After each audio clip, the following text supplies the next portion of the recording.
মদ খাওয়া ও জুয়া খেলার প্রতিবাদ করায় স্ত্রীকে পিটিয়ে শ্বাসরোধ করে গলায় দড়ি দিয়ে ঝুলিয়ে খুন করার অভিযোগ উঠল স্বামীর বিরুদ্ধে। ঘটনাটি ঘটেছে দক্ষিণ ২৪ পরগনা জেলার জীবনতলা থানার জলঘাটা গ্রামে। মৃত গৃহবধূ খাদেজা বিবি। পুলিশ ও স্থানীয় সূত্রে জানা যায়, খাদেজার স্বামী সাইফুদ্দিন ঘরামি প্রতিদিনই মদ খেয়ে ও জুয়া খেলে বাড়ি ফিরত। খাদেজা তার স্বামীকে মদ খেতে ও জুয়া খেলতে বারণ করলেই দুজনের মধ্যে ঝগড়া শুরু হয়ে যেত। সোমবার রাতে খাদেজার স্বামী মদ খেয়ে বাড়ি ফিরলে দুজনের মধ্যে এই অশান্তি চরম পর্যায়ে গিয়ে দাঁড়ায়। খাদেজার পরিবারের অভিযোগ, এদিন তাকে পিটিয়ে মুখে বালিশ চাপা দিয়ে শ্বাসরোধ করে খুন করে গলায় দড়ি দিয়ে ঝুলিয়ে দেওয়া হয়েছে।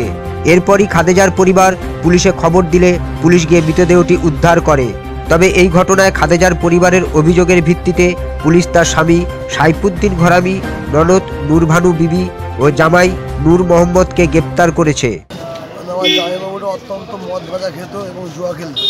আর পিসি ওকে বারণ করে, এনে বারবার অত্যাচার করে।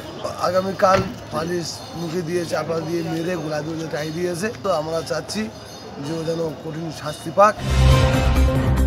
জীবনতলা থেকে বিশ্ব সমাচার নিউজ টিম। আমাদের খবর যদি আপনাদের ভালো লেগে থাকে তাহলে আমাদের চ্যানেলটি অবশ্যই সাবস্ক্রাইব করুন আর আমাদের খবর সবার আগে দেখার জন্য বেল বাটনটিতে ক্লিক করুন।